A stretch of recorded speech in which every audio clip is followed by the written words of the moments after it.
Bonjour, Patrick Végétosphère, j'espère que vous allez bien. Aujourd'hui le lantana, tout feu tout flamme le lantana. N'oubliez pas de vous abonner, n'oubliez pas de mettre un petit pouce bleu. A tout de suite. Shall we begin? Eh bien le lantana, un arbuste méditerranéen, son origine géographique c'est l'Amérique centrale, l'Amérique du Sud et en Afrique, là où on trouve les espèces types. Depuis une trentaine d'années, des variétés existent et ici je suis en présence d'une variété qui s'appelle Bloomify Mango.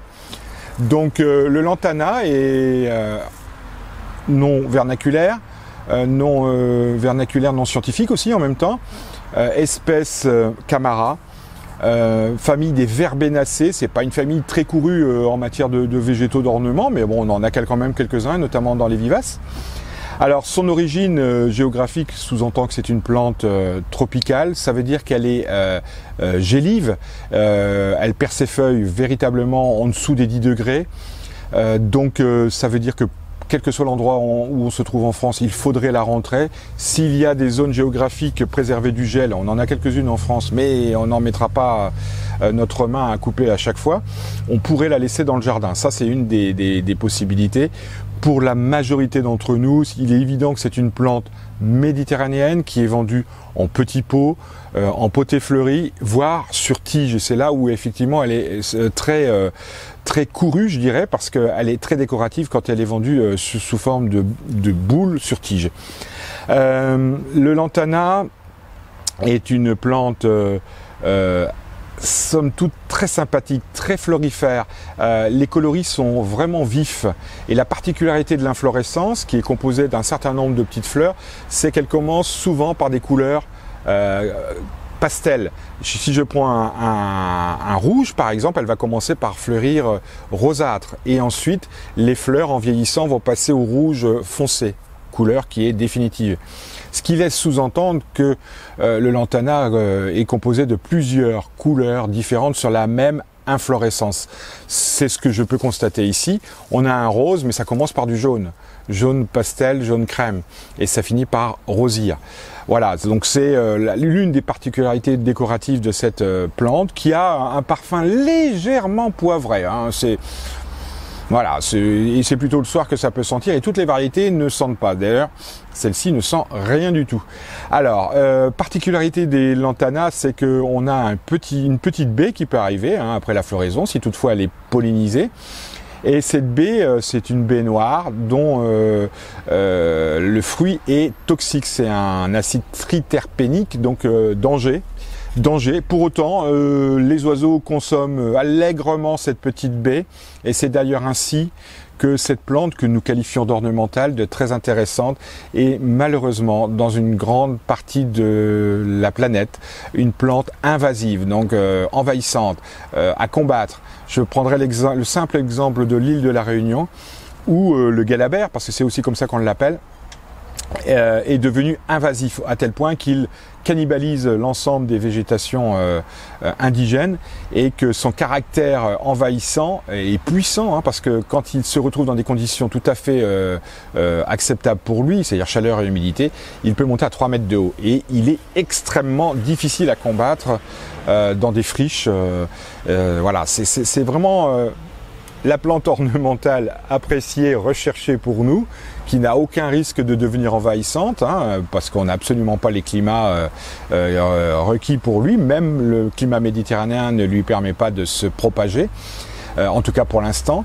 Mais les climats chauds et humides sont évidemment des lieux de prédilection pour le caractère envahissant, invasif de cette plante qui est le lantana camara. On va quand même s'intéresser à notre plante. Alors tout à l'heure j'ai dit en introduction, c'est une plante méditerranéenne. Vous avez bien compris que si on rencontre ce lantana en Espagne, au Portugal, dans le sud de la France, au Maghreb, en Turquie, donc sur tout le pourtour méditerranéen, l'association est toute trouvée, c'est une plante méditerranéenne. Je vais même pousser le bouchon beaucoup plus loin. Le terme plante méditerranéenne, c'est un fourre-tout. Et oui, c'est un fourre-tout pour déterminer un ensemble de végétaux dont le point commun est d'être sensible au froid, au gelé. Ainsi, les bougainvilliers qui n'ont rien de méditerranéen mais qui se retrouvent partout sur la périphérie méditerranéenne sont qualifiés de plantes méditerranéennes. Les lauriers roses, certains hibiscus dits tropicaux. J'ai là derrière moi une agapanthe, c'est un bulbe. Gélif, donc on le qualifie de plante méditerranéenne. D'ailleurs, les fabricants et dans les jardineries, on trouve dans des terreaux dits plantes méditerranéennes, on trouve des engrais dits plantes méditerranéennes, donc c'est un engrais qui va pouvoir nourrir à la fois les agrumes et puis certaines plantes fleuries. Donc voilà, plante méditerranéenne, c'est un fourre-tout, hein, c'est pas du tout déterminé et précis. Ce sont des plantes qui ont pour caractéristique d'avoir une grande frilosité hivernale. Alors justement, culture, soin de notre lantana. Alors pour nous, qui le considérons plante méditerranéenne, en pot donc, il est intéressant de sortir ce lantana vers le mois d'avril, quand les gelées sont écartées, et de le mettre en culture assez rapidement. À la sortie de l'hiver, quand on a réussi à le garder, la véranda, la cave, s'il n'y a pas beaucoup de lumière, entre 8 et 10 degrés, 8, 12, 14 degrés. À 10, 14 degrés, vous gardez les feuilles. En dessous de 10 degrés, entre 5 et 10 degrés, vous perdez les feuilles. Moi, c'est ce que j'ai dans ma cave avec un peu de lumière. Donc les feuilles tombent très rapidement, elles sèchent. Il y a une taille de nettoyage qui s'impose en mars-avril. Progressivement, je l'emmène dehors. Je fais attention au gelé parce qu'il est vraiment délicat. Hein. En dessous de 5, il fait la tête et à 0, il meurt, tout simplement. Et donc je fais cette taille de nettoyage, je le sors et je le nourris. Alors je le nourris, je le ravigote, je mets la photo de l'engrais, je le nourris avec un engrais croissant, ce qui va lui faire de la feuille de la branche, hein, c'est vraiment important. Et en tout état de cause, au mois de juin, je passe avec un engrais fleur. Je vous mets les 3 photos des produits, de telle sorte que le lantana sera en fleurs de juin jusqu'à octobre. Octobre, c'est vraiment le moment où il faut s'intéresser à la rentrée, à le mettre à l'abri du gel. Ça dépend des arrière-saisons, ça dépend de l'endroit où vous vous trouvez. Pour nous, au nord de la Loire, c'est évidemment ce type de traitement qu'il faut faire.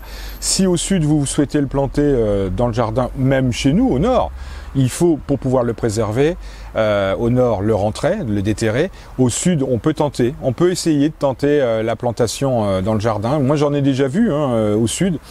Malgré tout, à 5 degrés, il perd ses feuilles, il a du mal à redémarrer, mais j'en ai vu dans certains jardins particuliers dans le sud de la France. C'est tout à fait jouable, il faut évidemment pas de gelée. Donc il y a des endroits qui sont plus propices que d'autres pour éviter toutes les gelées. En pot, il est nécessaire d'appliquer un terreau géranium ou un terreau plante méditerranéenne qui a pour particularité d'être un peu plus lourd et très filtrant. Hein. Ce sont des plantes qui ont besoin d'eau, bien que le lantana est extrêmement résistant à la sécheresse. Mais quand il est en pot, il y a une fin à tout. Il ne pourra pas résister 15 jours sans une goutte d'eau dans un petit pot comme celui-ci. C'est impossible, surtout à 30 degrés. Donc résistance à la sécheresse, oui, arrosage régulier mais jamais abondant parce qu'il peut occasionner des petites pourritures, du botrytis en particulier. Ça va m'emmener tout droit vers les soins et les maladies et les parasites. Alors maladie, ce qu'on peut avoir c'est de la pourriture, hein. La pourriture grise en présence d'humidité, ça c'est quelque chose qui arrive très facilement. Les parasites, alors là on en a toute une ribambelle. Vous pouvez avoir du puceron, vous pouvez avoir de l'alrode, la mouche blanche, hein, qui arrive en juillet-août. Quand il y en a dans les tomates, en général, faites attention. Si les tomates sont pas très loin, le lantana en aura. Et puis, si vous arrivez à l'hiverner dans un endroit à plus de 10 degrés, donc potentiellement, il garderait les feuilles. Faites attention à l'araignée, l'acarien, qui est vraiment très amateur de feuilles de lantana. Ça, c'était pour les soins, les maladies. La multiplication. Alors, la multiplication, il est possible de semer. Alors on fait un semis au printemps. Je survole le semis parce que je n'ai pas trouvé des graines de lantana chez les différents distributeurs. Donc je pense que dans les pays du sud et tropicaux, on doit trouver de la semence, mais pour ma part, ici dans l'Hexagone, j'en ai pas encore vu. Par contre, ce qui est très simple, c'est la bouture. Tout au long de l'année, en particulier en août, septembre, qui est le moment le plus propice pour faire des boutures. En fait, moi j'ai fait une bouture au mois de mai et ça a très bien fonctionné. Donc c'est une plante qui se multiplie très facilement par bouture. Un peu de terreau semi-bouturage, un peu de stimulant racinaire osiril et vous avez une plante autonome pour le printemps suivant. J'allais oublier les variétés. Vous pouvez retrouver un certain nombre de variétés, je vous les mets à l'écran. Voilà pour le lantana, un arbuste facile, un arbuste à rentrer l'hiver, un arbuste qui est très intéressant pour faire des décorations et qu'on peut garder des années et des années, même s'il perd ses feuilles chaque hiver dans votre garage, hors gel ou dans votre véranda. C'est vraiment pas un souci. Voilà pour le lantana, je vous dis à très bientôt, prenez soin de vous, au revoir. Shall we begin?